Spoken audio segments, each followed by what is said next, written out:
Hola, bienvenidos nuevamente en este espacio, un encuentro con la lectura. ¿Alguna vez ustedes se han preguntado de dónde provienen los productos que compramos? Cualquier producto, quizás algo para cocinar, la computadora, la ropa. ¿Han visto de dónde procede? ¿O se han preguntado la materia prima de dónde se obtuvo? ¿Dónde ha estado este producto? ¿Saben lo que es la globalización? Les pregunto esto porque el libro de la historia que trata este libro que tengo aquí, La Vuelta al Mundo en un Forro Polar Rojo, trata precisamente de explicarnos un poquito lo que es la globalización, que a lo mejor ya lo hemos escuchado, pero no logramos entender exactamente en qué consiste. Y no es un libro que traiga muchos tecnicismos, es simplemente una historia.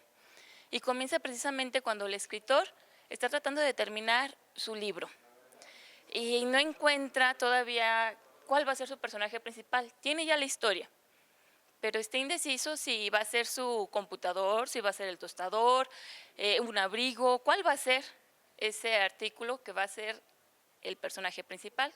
Cuando de repente viendo en la televisión que están dando una noticia de algunas personas que han naufragado, que venían de África, y de repente le parece que reconoce algo ahí.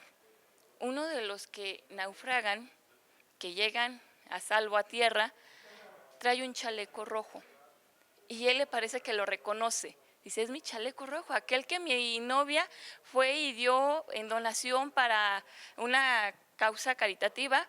Dice, es mi chaleco, aquel que yo deseché porque tenía una mancha de vino tinto. Y ahí es donde comienza la historia del libro. Y así la historia empieza en Dubái, en un lugar donde se produce demasiado petróleo, y nos empieza a explicar qué productos podemos obtener de ahí, las grandes cantidades que se extraen y cómo ha cambiado esa ciudad gracias al petróleo.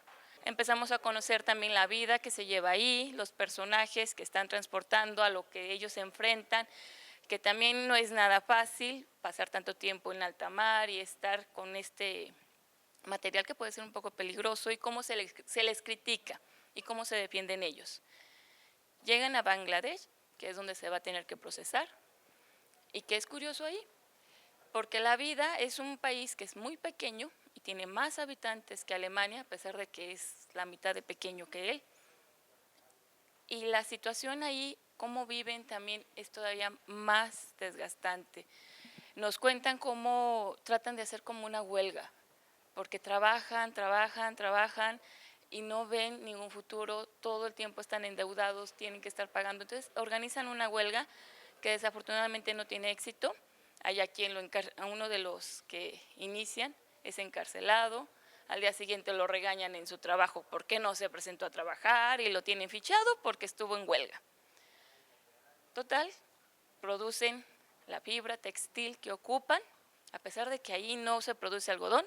Es un lugar que se conoce mucho por la producción textil, y empieza ahora la producción de los chalecos. Y ya conocemos ahí qué es lo que esperan las costureras, que trabajan a veces 12 horas, 16 horas en cuartos cerrados con demasiado calor y no tienen a veces ni derecho de ir al baño. Situaciones que realmente llaman la atención, y a veces simplemente para que nosotros nos podamos poner un saco, pero no valoramos a veces todo el esfuerzo que hay ahí atrás. Y sigue el recorrido de este producto. Ahora hay que transportarlo a otros países y sigue viajando. Yo creo que viaja más que muchas personas.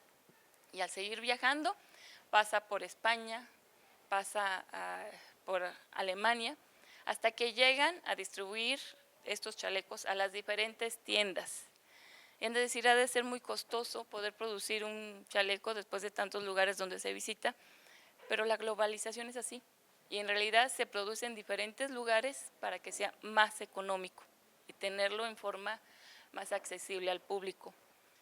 Y cuando llegan ya en las tiendas, el escritor va y compra su chaleco, que en realidad compra el rojo porque no tenía dinero y lo pusieron en súper rebaja, porque los más solicitados eran los cafés y los beige. Termina siendo su talismán de la suerte porque con él se inspira a escribir muchísimas cosas, pero su novia termina botándolo porque lo veía muy desgastado y manchado. Y para descubrir cómo es que termina con esa persona en un naufragio, los invito a que conozcan la historia completa.